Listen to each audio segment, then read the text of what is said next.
Hello everyone and welcome to this roundtable discussion brought to you by Shockoe. I'm your host Tyler Kern. Thank you so much for joining us today. Now today we're discussing the growing demand for multi-experience. We're going to talk about what this means, what this looks like, and the process for creating apps based on touchpoint specific modalities that ensure a consistent user experience. And so we're going to have a fantastic discussion today. We've assembled an all-star panel to bring you insights and expertise on these topics here today. And I'm going to introduce them to you right now. First we have Alex Otañez, the CEO of Shockoe. Alex, welcome to the show. Thanks for joining us. Thank you. Glad to be here. Thank you, everybody, for participating today. Yeah, we are absolutely thrilled to have Alex with us and everyone on this panel today. Next, we have Luke Wilwerding. He is the Senior Director for North American Sales at Elo Touch Solutions. Luke, welcome to the show. Thanks for joining us. Likewise, looking forward to being here and discussing the topic. It's very exciting. I completely agree. Thank you so much for being here, Luke. And next we have Nathan Stratton, the founder and CTO of Vocinity. Nathan, welcome to the show. Thanks for joining us. Thank you. Glad to be here as well. Fantastic stuff. And next we have Dane Oldridge, Technical Sales Specialist for Display and Transactional Solutions at Intel Corporation, IOTG. Dane, welcome to the show, the man with the longest title. Thanks so much for being here. Yeah, I hate including all that stuff, but I have a lot of SME responsibilities. So thanks for having me. This is a great, exciting topic, especially in our current situation. Absolutely, absolutely. Well, thanks for joining us, Dane, the man that wears many, many hats, as his title indicates. And last but certainly not least, we have Teressa Chizeck. She is the head of user experience for Streem. Teressa, thank you so much for being here. Thanks for having me. Anything with the word experience in the name is gonna get me excited to participate. So thanks for the invite. I love it. I love it. Well, guys, let's go one by one and just kind of introduce yourselves and tell us a little bit about the company that you work for and your role there as well, just to give us an introduction to everybody here on the program today. So, Alex, why don't we start with you? Just tell us a little bit about yourself and also what you do at Shockoe. Yeah, no, thank you. So Shockoe is a mobile app development firm. We've been around for about 10 years. Over the last 2 or 3 years, we've really been shifting away from strictly mobile to multi-platform experiences. To us, multi-platform experiences means the ability to engage a user contextually where they are and when they are.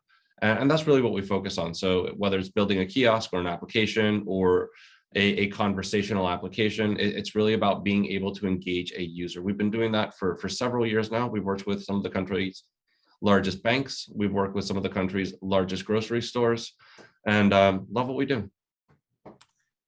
Fantastic stuff, Alex. Thanks for that introduction. Luke, tell us a little bit about Elo Touch Solutions. So I would say that Elo is one of the founding fathers of touch. We invented the touchscreen back 50 plus years ago. And since then have been a pioneer in interactive experience, ranging from simple things like, I should say simple, but point of sale to digital signage to kiosks to almost just any interactive experience from a B2B standpoint, where we're really taking that experience to new levels nowadays through what we would call the post-pandemic era. So eager to talk about it today, but I've been with Elo for 16 plus years and again, love the topic of interactive. Excellent stuff. Thank you so much, Luke. And now Nathan Stratton, introduce us to Vocinity. Sure. Vocinity is a conversational natural language startup. We've been around for about 3 years now. We started initially in voice, and over the last 18 months or so have moved a lot more into video. So we're adding kind of a true multimedia experience for users, both on kiosks as well as QR codes on iOS and Android devices. Very good stuff. Dane, tell us a little bit about Intel, and obviously everyone knows the name Intel, but how do you play in this space? Give us a little bit of detail on that. Absolutely. Thank you. I'm on the sales and marketing team in IOTG, which is a really exciting space right now. As you know, you can't, you see IoT everywhere you go. So Intel's focus on that, from my point of view, is in display and payment technologies, and displays can be POS solutions, digital signage, kiosks, anything with a display, including collaboration. And that's where I focus. And my background is in digital signage for about 16 years. And before that, broadcast production. So I bring my subject matter expertise and all the people that I've met and worked with over the last number of years to help our customers meet up with solution providers. And I'm excited to be here with a couple of new solution providers in my eyes, to hopefully hook them up with Intel's partners and customers down the road. And that's really what I spend most of my time doing. I love it. Excellent stuff. Thank you, Dane. And last but not least, once again, is Teressa. Teressa, tell us about Streem. That's Streem. Tell us about Streem. Yeah. So Streem is it's an we use augmented reality to help people communicate. I mean, that's kind of what it comes down to. You can imagine, so if you have, we started with in-home services, so plumbers, for example, or your AC goes down in a time like this, and you need help right away, you want to reach out to someone who has that knowledge, that rich knowledge, to help you. But generally speaking, you have to have, a consultation call, and then someone comes into your home, et cetera, et cetera. So what we do is we use augmented reality to cut through that and really help people in the now. And one of the things I like to talk about is the difference between knowledge and context, and how AR helps us bridge the knowledge context gap. And I think a lot of the things that everybody on the panel is talking about are really about how do we go to people where they are and help them bridge these gaps in natural ways that seem and feel very human and simple and direct. And as the head of user experience, my job is to make sure that anything that we make at Streem to help people communicate feels natural and direct and human. So it's an exciting space. I love being in emerging technology, but I really love being in emerging technology that actually is used by real people and solving real problems right now. And I think we're in a really exciting time in the technology advancements where we can really start being more human and really start helping people with what seemed to be, the sci-fi future. But it's now, and it's exciting. It is exciting, and that's why we're excited to have this roundtable today and get to discuss this with all of you who are leaders in your particular spaces. And so this is particularly exciting. So Alex, while you were talking about Shockoe, you talked a little bit about multi-platform experiences. Tell us a little bit more about what we're referring to there, and maybe give us a definition for that to get everyone on the same page as we kick off this conversation. Yeah, no, great question. So for us, multi-platform experiences is the ability to engage an end user, be it a customer or employee, where they are and when they are at the time that is contextual for them. If you look at the people in this panel today, we have Streem, AR, we have Vocinity interacting with voice and video, we have Loop with Elo, right? And all these different companies are creating different experiences for their users, right? If your air conditioning runs out, you don't want to be on a phone call while trying to tinker with the unit itself. You want to be able to pull out your phone and essentially interact with a service agent remotely, right? If in the case of voice, when you're talking about Vocinity, if you walk into a store and you're interacting with a screen, voice would be something useful to have instead of just touching a screen. Again, there's points and cases for every type of interaction. For us, this multi-platform experience development means the ability to interact with technology across multiple touch points and various modalities. So touch points for us are web, mobile, conversational AI, wearables, and a few other types of technologies. Modalities, on the other hand, are essentially voice, gesture, touch, and view. And customers today and age are expecting to be able to interact with different types of businesses the way they want. And the ability to bring these mature experiences to them quickly is something that they will come to expect more and more as they start interacting. The best example that I used with the team yesterday was voice. So voice was really voice was introduced about 20 years ago, but it's taking on a lot of speed over the last 2 years with Siri and some of the technology that Amazon and Google are introducing. But if you think about your phone, 2-3 years ago, I used to dial numbers all the time. More and more states are now making it illegal to use your phone in the car. So I now just use Siri on my car phone to essentially interact with numbers, and that multimodal approach to conversation is incredible. I'm not pulling up my phone every time I open my car. I'm just saying, hey Siri, dial my wife. Whereas if I'm in the office, I'm not going to talk to Siri. I'm just going to look at my phone and call her.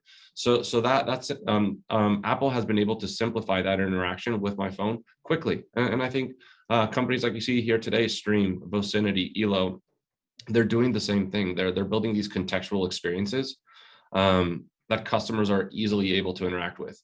Intel's an interesting player here in the market space. They've been in the news a lot Their technology allows us to build these edge-based experiences, right? They are providing the ability to really bring this technology to the edge in a way that's convenient and quick, and in a way that allows people like Shockoe or companies like Shockoe build great experiences. I mean, it's about the technology coming to the edge quicker that allows us to really create those incredible experiences. Well said, Alex. Do any of you want to respond to what you heard from Alex there and his definition? Obviously, fantastic explanation there from Alex, and I love the examples. Anybody have any follow-up thoughts to Alex's comments? Well, go ahead, Lou. Well, I'll just add that market conditions in terms of cost of labor, in terms of how cost of labor, but also employee ability to hire nowadays. We're seeing the needs for automation. We're seeing the needs for a lot of different industry trends that are emerging this is where this becomes so important, how you interact, how quickly you can be trained on an experience. You have to have this multi-capability because the way that people interact with technology and the emerging technology to meet market conditions it's growing at a faster pace than ever before. So I just wanted to add that. Dane, over to you. Well, I just wanted to agree with something Alex said in that these solutions are enabling people to engage in the manner that they want. And because I'm so deeply embedded into the kiosk industry, I'll give you that as an example. If I'm a consumer and I walk up to a kiosk and my only option is to touch it, I might think that it's not a very good experience because the customer experience is so critical. But if I work with somebody like Elo, who has the best touch in the world, and I integrate AI for voice, conversational AI for voice, or there are some solutions that are touchless based on cameras, as well as PCAP layer tuning, so I can virtually touch. And then, of course, we can have gestures, which have been around for a very long time, well past before the Microsoft Connect. But now we're starting to get to a point where the frame rates on an Intel CPU can be fast enough to capture that gesture, and you can show perfection with the hands and where it goes. Now, the challenge with that one is going to be just like in 2006 when nobody knew what a multi-touch display was. Everybody had to learn how to pinch and zoom and twist and twirl. And we're going to have to teach the audience, the consumers, how to use gesture. And that'll be probably the biggest hurdle because the technology's there. It's just the user experience is not any good because people aren't trained. It's interesting because I was thinking that one of the things that I love about where this is going, and you're absolutely right, Dane, that we had to teach ourselves how to do touch, but it was nothing like what it was like to teach yourself how to use a computer, in the 80s or the 90s, right? Like I was deathly afraid of computers until touch. I thought that they were too complicated, that they secretly hated me. And so when touch happened, this is when I started to become interested in user experience, because I said, oh, wait, how I can come first. I don't have to go to the computer all the time. I don't have to learn the computer can learn me. The computer can say, okay, how do I talk human? And so one of the things I really loved about Alex, what you said, was also about context. I like to say now context is king, mostly to rile up Apple fans, but also, I do believe that content is important. Obviously, we have to have lots of stuff, and data, we need content. But the future, I think, of computing is really about context and about knowing where you are, who you are, what you need, what you're doing, and adapting to that. So Alex, when you mentioned, you wouldn't use voice in the office around a bunch of people, how do we make systems that just know that and they feel natural to you and they come to you? You don't have to decide, okay, now I'm in this situation, so what do I do? It's just natural and easy. And I know we talk about omni-channel, obviously, as kind of the content being everywhere that you are. And I think this is really about, the human side of being responsive to your environment and your needs. So my hope would be, if we can do the UX right, Dane, to your point, is that it would feel natural. And the whole point of this new era of interaction is that we really tune it to what is natural and right for humans. And so hopefully it would be even more intuitive. Yeah, And that's my job. that's a great point. I mean, I think one of the things that we've noticed at Vocinity is really the uncanny valley on avatars. There's a lot of companies out there doing it and building synthetic looking humans. And one of the problems you get is the more closer to a human you get, you kind of fall in that valley and it almost looks creepy. And so, one of the things that we've been working on is how can we have something that is based on human video and then have lip sync with whatever text that the chatbot is using, so that we can actually have an experience that looks natural, has the movements, has the body movements, all of the things that your mind picks up and perceives. Wait, this is a human or this is not a human, is very important. And having that multiple modality, as you mentioned, Teressa, on if I'm using my cell phone, using touch might be great because it's my device. I may not want to use touch inside a large big box retailer where somebody else has just touched that. And I know we're making some progress in there with antibacterial and all of that, but being able to use a voice interface for that may be more appropriate, and knowing when to use which interface is very important.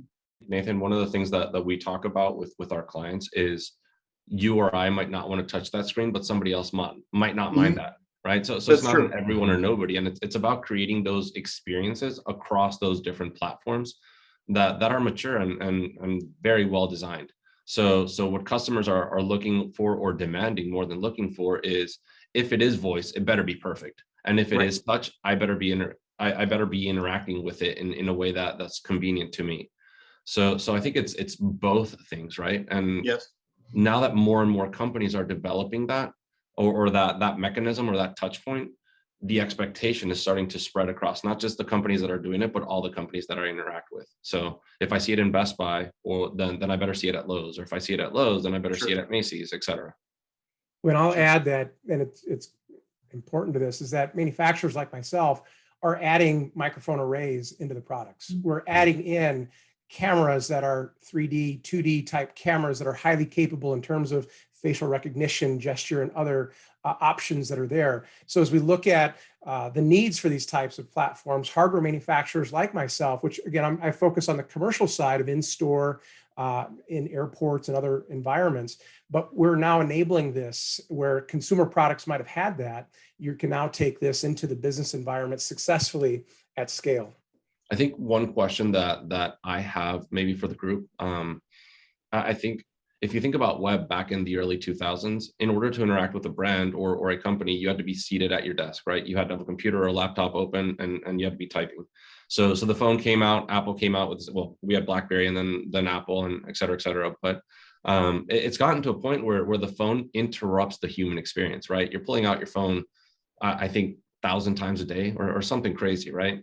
But it doesn't minimize the importance of technology and the user experience. And what I am excited to see is as this multi-platform experience takes shape, technology is still present, but it's not a phone that's interrupting that human experience. And I was wondering how people in this table or in this screen were thinking about that future. Yeah, I'll take that. I mean, one of the things that we're doing, as I mentioned, is focused on, how can we have a avatar-like environment that allows somebody to interact with naturally. I think the biggest problem I think that we run into today with UI, and Teressa probably deals a lot with this, is just they're not designed around human interaction as well as they could be. And humans have a great ability to interact with other humans, but not necessarily a great ability to interact with other machines.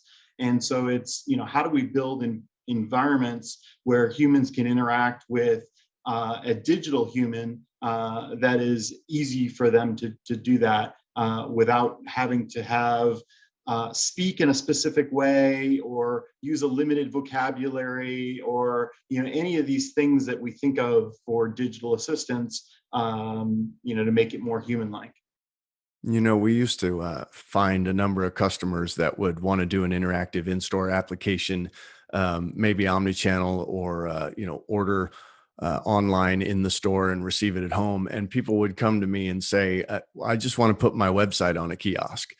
And I'm sure everybody here, chuckles and grins from everybody, because that's not a kiosk. That's not a proper user experience. And there are in some cases where folks want to move the kiosk application now to a mobile device. And to something Alex said is, if you're going to do that, you have to be so well designed and think so much more in the future on every different aspect ratio and type of device. And it really does kind of mess with the experience. If you build a gorgeous kiosk and you have multiple ways of engaging with it, that's designed from a user experience standpoint for a person to be there with their hands or voice. So we need to help customers really understand the expertise that we all bring to the table regarding the user experience and the UI. Yeah, I would second what both of you said. And it's not insignificant to move something from one platform to another, or one device type to another. I've had similar experiences with people wanting to port over VR experiences, and it's just like, okay, you can't just make a VR experience a touch experience. I mean, it's not. I mean, you could, but I think, Dane, to your point, it's not going to work the same way. It's not going to have the same feel and the same experience. And Alex, to your point, that experience is everything to people, right? Customers will not put up with these kind of half-baked kinds of experiences anymore. One of the things that for Streem is a little bit maybe different is we are still very much all about the phone. We take the tack of kind of going where everyone is and trying to hit people with the thing that they're most comfortable with, and then just adding a little extra tweak on it, right? And AR is funny because people think that they don't know AR and AR is scary, but they use it all the time and they just don't even think about it, right? Like they use Snapchat, they use Google Maps, they're always doing these really simple things that are part of their day-to-day life that they don't even think of. But then the word AR sounds super scary, right? Like, oh, I'm not a technologist, I don't know what that is. So we really try to keep it as simple as possible and come right to people. And so the phone, being everywhere is kind of the obvious thing to do for us.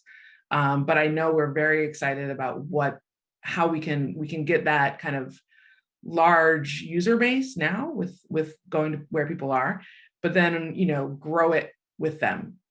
So very excited to kind of see how, and I think this is an interesting debate that these kinds of technologies have a lot. And Apple is always an easy example, right? Is the touch screen, is the technology itself isn't enough. You have to have the thing there that makes it make sense for people, right? You have to provide value. And so we always are value first. Like, what is the value to the end user for this? And if it is enough value, we can drive usage. But without that value, you're not going to get there. So value and then accessibility, I would say, would be the other thing. And so I think one of the challenges that, we all have is, okay, we see this future where there's all these different kinds of technologies that we can use to create this beautiful world that's super human feeling and very easy to interact. And, the best UI is no UI. But how we get people there, I think it's probably going to be lots of little baby steps.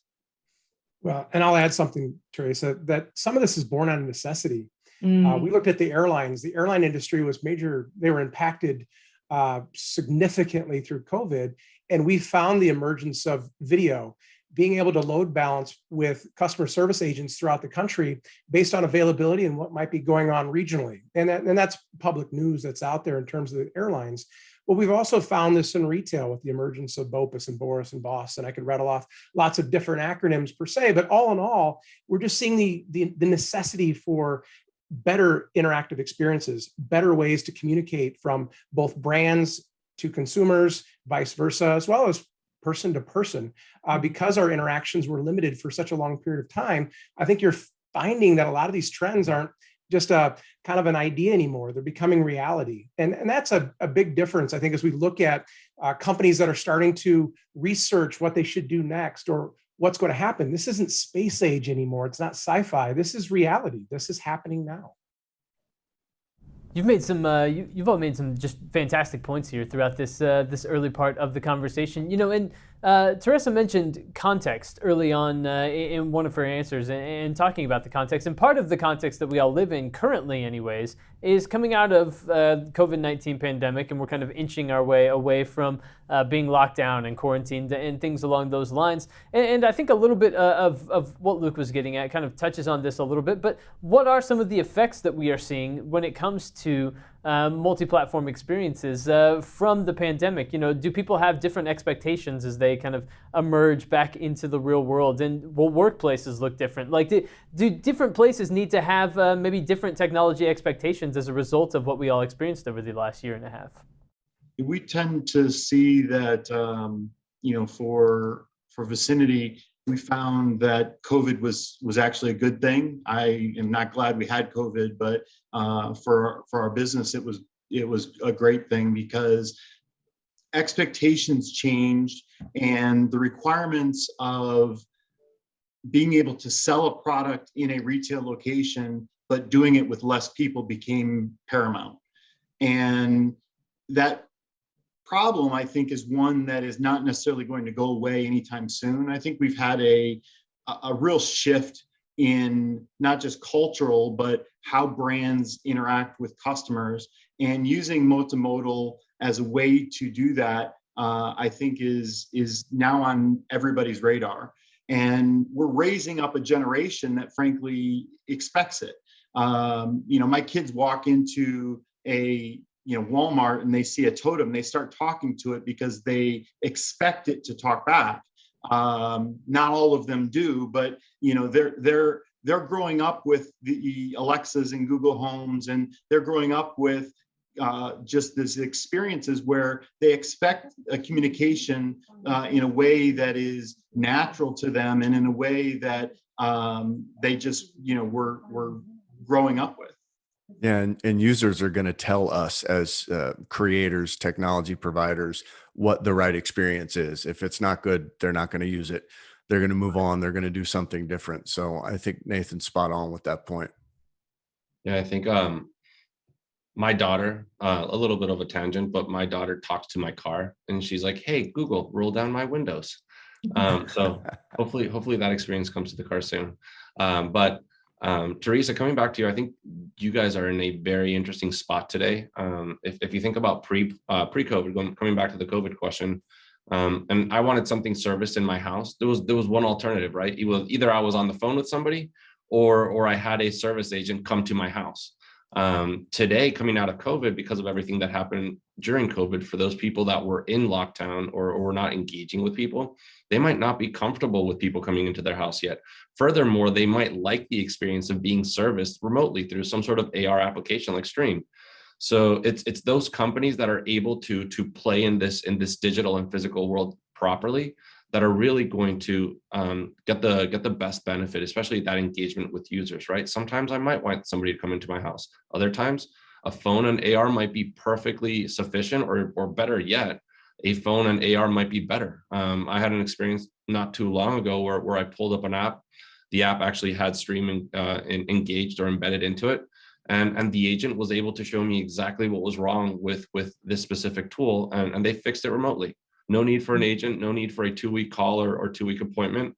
And that simple use of technology got me through what would have essentially been a 2-week frustrating period. So I think as we come out of COVID, it's going to be interesting to see what companies cope with that split of digital versus physical world, and what companies are either stuck in the physical and what companies shift towards that digital world. So I think, again, Streem and everybody here is in a very interesting spot where they're servicing this physical and digital world simultaneously. Yeah, and Alex, you bring up a point that reminds me of a conversation I had last summer in the middle of lockdowns with a CTO at a major US retailer, clothing retailer. And his perspective was, so I had all this data center money I was going to spend this year, and now I'm transferring most of that to the guest experience. Because when we were locked down, I kept telling people the first thing that the public is going to want to do is go out to eat and go out to shop, because as easy as shopping online has been and just getting it delivered to your home, most people want an engaging experience. And whether that's with a device that makes the experience tremendous, or an associate who's empowered with a number of other technologies, or just knowledge, we're going to see that. I think in 2022, retail and airline, transportation, and other industries really engage well in the customer experience, because they know that if you might only get one chance, and if you come back into a retail store and it's like JCPenney, you're probably not going to be open very long. So they're increasing the user experience. I think we're going to see a blow up boom of that in the coming year. Yeah, I think last week I traveled, and for the first time in my life, the Richmond airport had lines coming out the door. I wish the airline actually had that load balancing system that ELO has created to essentially balance the load. There wasn't enough agents to service the people checking in, and for whatever reasons, a lot of the people that were checking in were flying internationally, and so you had to show your little COVID passport.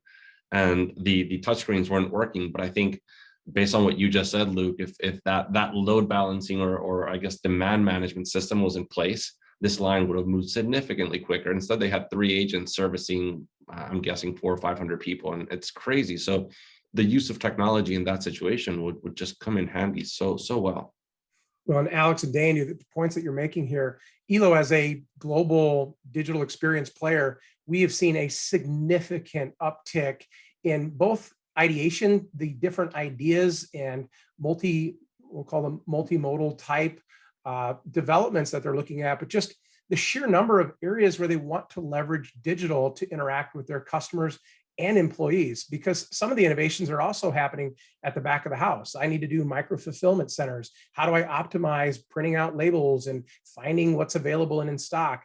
There's digital going in all over, which is an incredible thing. Having been in this business for 16 plus years, we're just seeing an explosion of the use of digital and the innovation that's coming out of that. Mm-hmm. Yeah, and just to kind of piggyback, Alex, what you mentioned about for Streem and the way things have changed. I mean, obviously we got flooded at the beginning of COVID.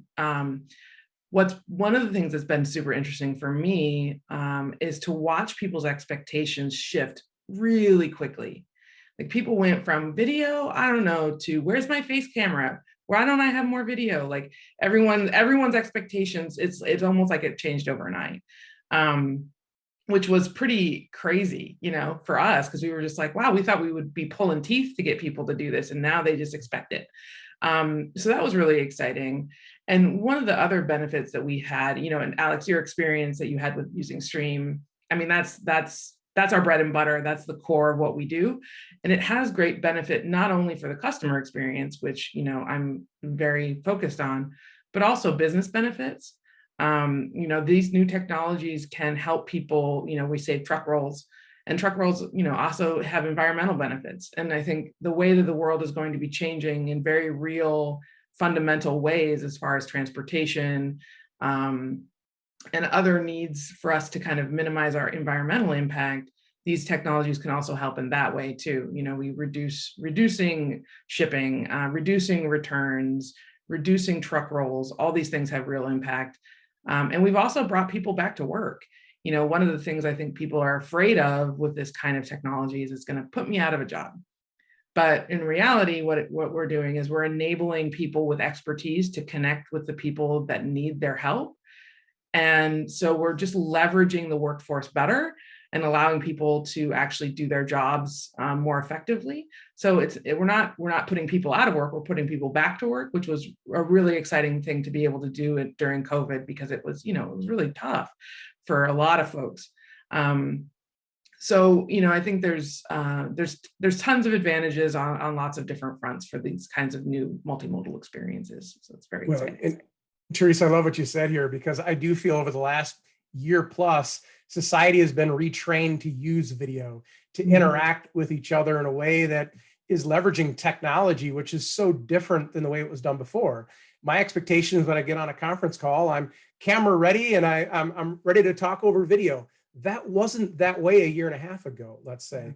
And I think that's something that is a big shift that will play into some of the new technology trends and what will emerge going forward. Yeah, we put away all our conference speakers. People just don't use them. I mean, if you remember, like you said, Luke, what was it, 2020? Everybody spoke into a little speaker in a conference room.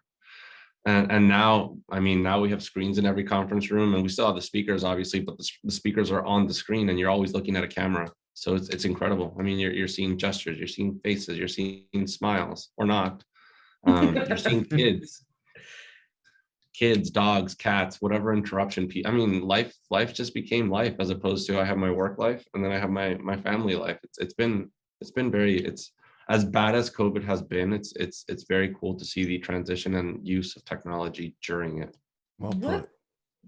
So that sparks a question, if I may, about this. Like, so when we start to blur these lines and technologies start to creep out from our screens and they start to be in our homes, like our smart home devices, IoT, they're on our wrists, they're in our pockets, they're in our cars, they're doing things like tracking lines at the airport and kind of optimizing. What does it mean? And this might be too big of a question, but what does it mean to have technology blur out from these boxes that we recognize as that is a computer into every facet of our lives? And what responsibilities do you think we have as technologists to crafting that potential future? So I think one of the examples of that, Teressa, is you look at cars now, and the GM is losing money because they're having a shortage of mobile chips. And 10 years ago, 2% of the car was not computer technology. And now that we have computer technology so integral to our lives, we need to start thinking a way of enabling everything to have chips in it, to have technology in it, because somebody's going to have that idea. So you can't go to work one day and say, this is the way the technology world is, because tomorrow somebody's going to come along like Steve Jobs and change the whole thing, and introduce a new technology that we're all going to migrate to eventually. Privacy, I think, is also chief importance. I mean, customers are trusting technology to be part of their lives. And I think we have an opportunity here to do that right, or to do it in a way where we're selling that data to somebody else. And being able to build frameworks around user privacy, user trust, being able to build frameworks around porting your data from one environment to another environment, I think is very, very important as we move into these new environments. Yeah, Streem is in the home. That's our primary place, and the home is, it's your home, right? It's your private space, and we are also very concerned about data and making sure that we rip out all personally identifiable information, that we respect the data that we do capture from the home. We only use derived data, and I think these kinds of standards too are going to have to be more widely accepted when these technologies do come into these most private places. So you almost need to be out in front of GDPR and CCPA and the other PII legislation. So you have to know everything about it. Yeah, we are even, and my CTO might slap me for this one, but we even think of ourselves as like, what's the HIPAA of data in the home? Let's take it to that next stage. And he did HIPAA for his previous job, real HIPAA. So I think he's a little scared of that idea, but what does it mean? Yeah. What is the next standard of privacy and data protection for these kinds of environments? I'll throw something out. I think it's experiences, right? So we talk about data in the form of input today, or PII, right? Like data that I've entered into a system, but there's a lot you could derive from an experience or the movement of a person throughout their house or a store or their employer. And so one of the things that we're looking into carefully is how do we capture data in the form, or how do we capture experiences in the form of data? and how do you protect that user's experience within their house or within their employer's facility. And I think that's one thing that's often overlooked, but in my opinion, we'll be closely analyzing the very near future. And I think you guys are probably looking into it already, right? Like, how do I protect that experience, that movement? Yeah, absolutely. Yeah, I wonder how like the video camera, like the Nests of the worlds or the Rings of the worlds are actually like protecting. Well, I mean, I don't wonder, but I think that's also what they're closely looking at, right? It's like video. How do you capture privacy, like that video interaction? One of the things I wanted to talk about was collaboration and how you bring multiple parties together across these different applications to create these experiences. What are some of the keys to collaborating with various groups and between companies and that sort of thing? And what are some of the keys to making that work well? I think having the right relationships. I mean, one of the things that we're doing here today is helpful, but our relationship with Shockoe has been invaluable. There are things that we're great at, and there are things that Shockoe's great at. There's things that a lot of us can specialize in. We can't do it all, and being able to develop those partnerships in such a way that there is free flow of ideas and concepts, I think is very, very important. Finding those right partners. Yeah, from an Intel standpoint, we make silicon, computer chips, the things that go into all the things that you all build.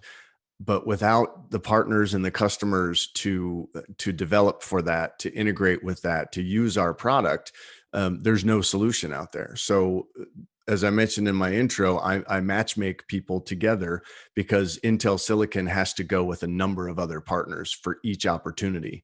And whether that's an ISV doing development or an OEM building their own boxes, we need partners. We can't survive without them. And I think that makes us approach the market in a really positive way, where we're looking for new friends, so to speak, and making contacts with folks that we know can really benefit, and then further on supporting them as they commit to working on our platform, supporting their development for the future as well. Yeah, I think. Luke. But also say just partners are critical to innovation. So our understanding of working with Alex and Nathan, Teressa, and certainly Intel, but understanding what's next and making sure that we're incorporating some of this technology into where we take our products. Certainly, we've got to listen to our customers, but oftentimes that partner might be ahead of where a customer or the overall trends might be going. But again, I think it comes back to what multiple folks have said. Through these partnerships, we create some unique innovation because many of us are specialized. And as we specialize, we get better at what we're doing, which might be physical products in physical worlds. But that software and what that software can do helps us evolve in what we offer in terms of that physical product to bring those solutions and technology to the masses. Yeah, I think, Luke, that's well stated. And I think the one thing that I would add is, for us, it's about trust, values, and culture, right? We all have what makes us unique. Like, each one of our companies focuses on a specific set of features, functions, and or values for our customers. And when we partner together, we have to trust that we're not going to be competing against each other, but bringing more value to our customers. I think what we look for is making sure that the companies that we partner with have the same values that we do. So when we do get to the customer, or when we do interact with that customer's data or IP, we're essentially holding the same values as a partnership. And then finally, culture. Culture is extremely important, right? Like, to Luke's point, Elo is extremely innovative. So when we work with them, we are pushing boundaries constantly, and that's okay. And I think the same holds true for Intel, for Vocinity, for Streem. And so you want to make sure that you have that same culture, that same innovative mindset, especially for us. So for us, it's about trust, value, and culture. Those are fantastic answers from everyone there. So we are coming up close to stopping time here. And so as we begin to put a bow on this particular conversation, which again has been absolutely phenomenal, thank you all so much for sharing your insights. I'd love to hear from each of you about what you're most excited for the future as you look out ahead and see what's coming and see what's developing. What excites you the most? And so Teressa, if we could start with you, if that's okay, what are you excited about? Oh, shoot. I was hoping I would go like in the middle of the pack at least. One of the things that I want to say that I'm excited for headsets, right? I want to say that I'm excited for gesture and headsets to come, and I am. I think that that's going to be amazing. I'm really interested in mixed reality right now. It's kind of blurring the lines between all of the bits and seeing how you can go from one experience to the next seamlessly. We're starting to dabble in this space, and we've got some partners that are really cutting edge, who are, like, to Alex's point, innovation partners who really want to push on what's possible. And I think that the mixed reality future, where we don't think of technology as a device, we think of it as kind of an ecosystem, is going to be really exciting. I don't have a particular piece that I want to see. I think, being a user experience person, I think of it more as from an experiential perspective rather than a technology perspective. But I'm excited. What am I excited about? Sorry, I had it and then I lost it. Dane, I feel your pain now. I know how it feels. It's just interesting because one of the things that I love about what I do right now is I work with an amazing team, and we work on a real product that uses innovative technology to solve problems. And I feel like I'm just in it. Like, what I'm doing right now is what I'm excited about. We are, like, with LiDAR, for example, like, the world just blew up for us when Apple introduced LiDAR. And so, I'm excited about where I'm at right now and pushing on what's possible in the next couple of years. And then I feel like the next 5-10 years, it could be any number of things. And I wouldn't even know which direction to point myself at right now, because I'm so excited about what we're building today. And that might be a bit of a sidestep to your question, Tyler, but that's really genuinely where I'm at right now. No, I think it's a fantastic answer, and I love hearing about how much you're enjoying what you're doing right now, right? And I think there's a lot to be said for that, and a lot of value in that as well. And so, fantastic answer. So, Dane, let's come to you next. Dane, what are you excited about for the future, and specifically, with what you're working on at Intel? Sure. I have to say, on a pretty significant level, I agree with Teressa. I feel like we kind of know where we're going. I know there are people at Intel that know where we're going, but I mean, as an industry, a couple of years down the road, but 5 years, 10 years, we'll be excited, and we'll be sitting here having another conversation about something nobody's even thought of yet. Mm-hmm. But I am excited with what Intel's doing with regards to embedded products, creating solutions that are longer life cycle, can go further, can get hotter, or be in a frozen tundra. A number of things that we're doing to help people develop solutions that can get into more situations and be used for more applications. And our RealSense team, before the pandemic, I don't know for sure, but I didn't see a touch control solution like they have now before the pandemic. So a camera that was developed for motion and gesture tracking and facial recognition and authentication is now also being implemented as a virtual touchscreen on interactive displays. And I don't think anybody thought that would be what they need to do. And they did it so fast that I see things at Intel change so rapidly that right now I'm utilizing our partners more than anything to make sure that message of where they're going gets back to the folks at Intel that develop things. So I'm really excited about that. Fantastic stuff. Thank you so much, Dane. And Nathan, tell us a little bit more about what you're excited about and what you're looking forward to for the future. Sure. I'm excited at where we're at right now in this frame of time. I mean, if you look at speech to text, we haven't had ASR technology that could reproduce what somebody was saying in textual with a high degree of accuracy until quite recently, really. We haven't had the other way around, text to speech, that sounded human and sounded natural until relatively quite recently. We haven't had NLP models like GPT-3 and others that are able to understand language like we can do right now. We haven't had GPUs that can in real time produce avatars that are responding to that language. So we've spent a long time in history putting the pieces together to get to this point. And I feel that we're finally at an area in time where we can now build these solutions that users are asking for. If someone 5 years ago wanted to build these solutions that Vocinity is creating today, it was not possible. But it is possible now. And, some of the work that Intel is doing, some of the work that, Luke has been doing on the display side, leveraging those technologies to be able to build the solutions, it gets me excited. Excellent stuff. Luke, follow up on Nathan's comments. What are you excited about? I tell you, it's in my world, we've been talking about omni-channel, multi-channel, converged retail, all these different terms. And we saw different retail hospitality or companies in general with these fits and starts of innovation. We're now actually starting to see the innovation come to fruition everywhere. People are doing pickup, they're doing curbside, they're doing delivery, they're automating their kitchens, they're doing things that we only talked about 5 years ago.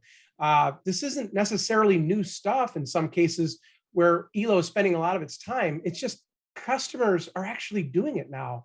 And really customers are demanding it. So this is what, again, I really geek out about. It's that technology that we've talked about for years.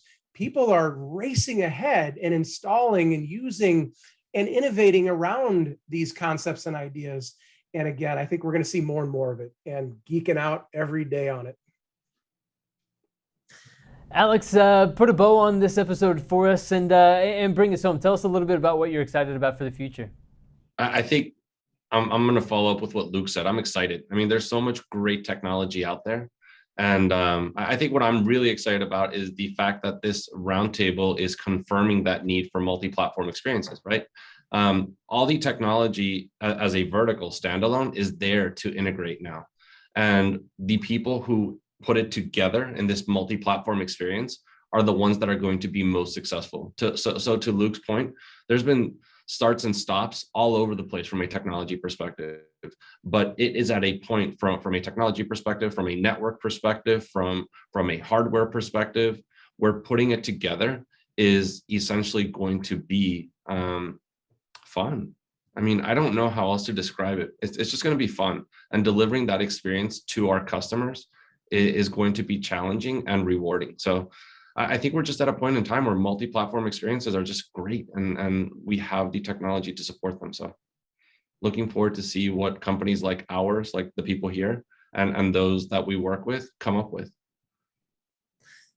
Amazing stuff. Alex from Shockoe, Luke from Elo Touch Solutions, Nathan from Vocinity, Dane from Intel, and Teressa from Streem. Thank you all so much for being here on this broadcast today and sharing a little bit more about what you're doing, about multi-platform experiences and what the future holds. It's been an absolute blast getting to hear your insights. Thank you.